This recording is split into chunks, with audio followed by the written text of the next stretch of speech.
तुमच्यासाठी आणि आमच्यासाठी दोघांच्यासाठी म्हणून काहीतरी एक मध्यम मार्ग काढणं गरजेचं आहे. आणि ह्या कुठेतरी म्हणजे ज्यावेळेस म्हणजे शेखर सिंह साहेब म्हणायचे की मला पत्रकार परिषद बोलवायचे म्हणजे लग्न घालावं लागतं, म्हणजे ही परिस्थिती इथल्या आहे.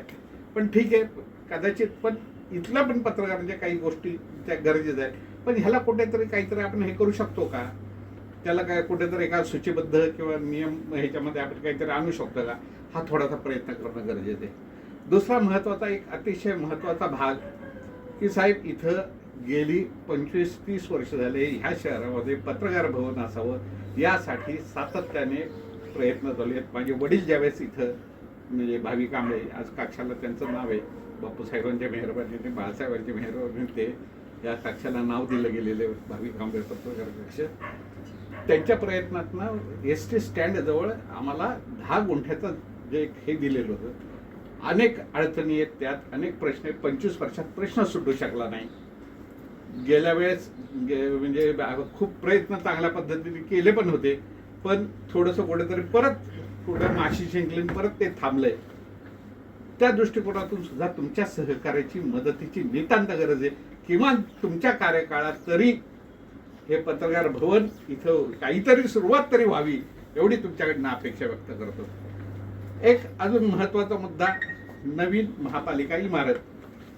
साहेब, नवीन महापालिका इमारतीमध्ये मी जवळजवळ 7-8 वेळा मी सांगितले, आम्हाला पत्रकारांना एकदा ते सांगा ते इमारत कशी करताय, काय करताय, म्हणजे कशा पद्धतीने, आमचा कक्ष कुठं ठेवला आहे, त्यात किती जागा आहे, कुठं म्हणजे कोणत्या बाजूला, ते आमची भूमिका लक्षात घेऊन त्या पद्धतीत त्या इमारतीमध्ये तो पत्रकार कक्ष किंवा त्या पत्रकारांसाठीची व्यवस्था तिथं झाली पाहिजे. ह्या गोष्टी आहेत. अनेक वादाचे आणि ह्याचे अनेक मुद्दे आहेत, म्हणजे PMPL बस पासचा असेल, आरोग्यविषयक सुविधांच्या संदर्भातला असेल, किंवा असे अनेक गोष्टी, किंवा आपण बजेटच्या वेळेस काही म्हणजे गिफ्ट वगैरे देतो, असे काही गोष्टी. मुळात व्यक्तिगत माझं मत कोणाला म्हणजे हे करणं माझं नाही साहेब. मुळात हे सगळंच बंदच झालं पाहिजे, की काही म्हणजे काही गरज नाही. काही गोष्टी अतिशय स्पष्टपणे, काही जणांना वाईट वाटेल, राग पण येईल, पण जोपर्यंत ह्या गोष्टी होत नाही तोपर्यंत जो डोक्याला ताप होणारा विषय आहे 450-500 जणांचा, तो निम्म्यापेक्षा जास्त कमी होईल, हे माझं व्यक्तिगत मत आहे. तरी सुद्धा सगळ्यांचं मत जाणून घेऊन या संदर्भामध्ये काही गोष्टी करणं गरजेचं आहे. असे अनेक विषय आहेत. वेळ मला पण कमी आहे, आपण परत नंतर पुढच्या भेटीमध्ये बोलू. मला बोलायची संधी दिली आमच्या पिंपरी पत्रकार संघाच्या वतीने पण आम्ही तुमचं सहर्ष स्वागत करतो आणि थांबतो. प्रसाद साहेब, आपण सर्व इथे वरिष्ठ पत्रकार, बंधू, तुमच्यामुळे भगिनी मला लागतं, नाही तर फक्त बंधू भगिनी एकच दिसल्या मला. अच्छा, मी माझा प्लॅन असा होता की ते सिंधी समाजाचा एक कार्यक्रम होता, मी यांना म्हटलं की त्या कार्यक्रमाला जाता जाता मी येतो, पण आता तो कार्यक्रम पण काही शक्य दिसत नाही आणि व्हिजिटर्समुळे खूप वेळ झाला. हे मला कंटिन्युअस मागे लागले होते. पहिल्या दिवशी आपली आता प्रेस कॉन्फरन्स झालीच आहे, त्याच्यामध्ये काय काय आपल्याला मी काय करणार आहे किंवा कसं करणार आहे काय ते सर्व आपल्याशी बोललो आहे. बरेच चॅलेंजेस आहेत, प्रश्न आहेत, परंतु महापालिकेची सोर्सेस पण चांगले आहेत. म्हणजे ओव्हरऑल आपली परिस्थिती आपण जर बघितलं, आपलं रेटिंग चांगलं आहे. त्यामुळे येणाऱ्या काळामध्ये आपल्याला जे मोठे प्रोजेक्ट करायचे आहेत त्यासाठी सुद्धा निधी उभारणं हे शक्य होणार आहे, कारण आपलं रेटिंग चांगलं आहे, आपलं ओव्हरऑल फंक्शनिंग खूप चांगलं आहे. त्यामुळे आपल्या सर्वांच्या मनामध्ये जी या महापालिकेची विकासाची कल्पना असेल तर तशीच कल्पना माझ्याही मनामध्ये आहे. आपण सर्व एकत्रित कशा आपल्याला त्या कल्पना किंवा महापालिकेचा आता आपण जी ग्रोथ बघतोय ती इतकी मोठी आहे, दरवर्षी 5% ग्रोथ होते. त्या दृष्टीने येणारा इन्फ्रास्ट्रक्चरचा ताण, पाण्याची वाढती गरज, त्याचप्रमाणे आता अतिक्रमणचे इश्यूज आहेत, अनधिकृत बांधकामचा इश्यू आहे.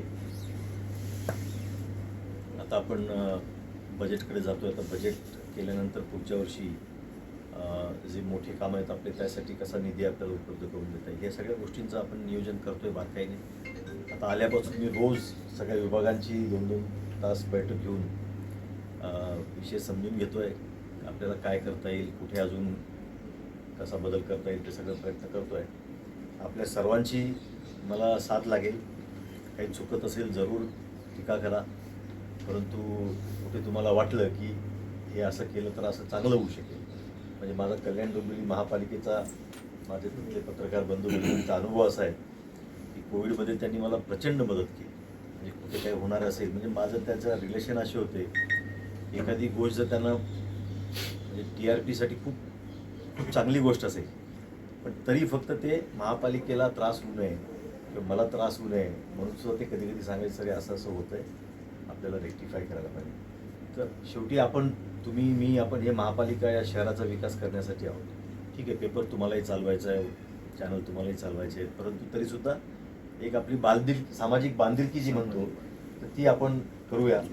माझ्याकडून तुम्हाला जी मदत हवी, आपल्या पत्रकार भवनचा आपण मुद्दा उपस्थित केला, निश्चित मी प्रयत्न करेन, निश्चित मदत करेन. मला विषय माहीत नाही, त्याच्यामध्ये आमच्याकडनं काय मदत हवी असेल, आम्ही महापौर साहेब आणि सर्व अधिकारी बसून त्याच्यात काय मदत करता येईल आपण निश्चित करूया. परंतु आपण म्हणजे मी नेहमी पत्रकारांकडे माझे एक्सटेंडेड आईज अँड इयर्स म्हणून बघतो, कारण बऱ्याचशा गोष्टी अशा असतात की माझ्यापर्यंतसुद्धा माझी यंत्रणा सगळ्याच गोष्टी फीडबॅक पोचवतील अशी शक्यता कमी असते.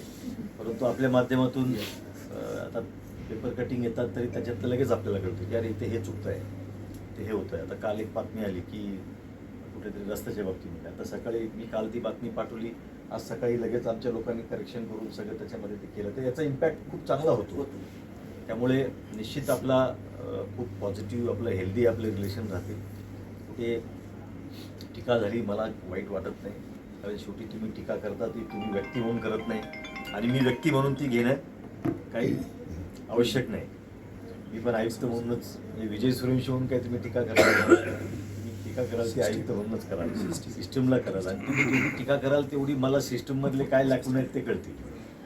त्यामुळे अशा पद्धतीने आपलं रिलेशन राहील असं मला वाटतं. आणि आज मला सगळ्यांचे नाव अजून माहीत नाही, परंतु हळूहळू सगळ्यांचे नाव पाठ होतील.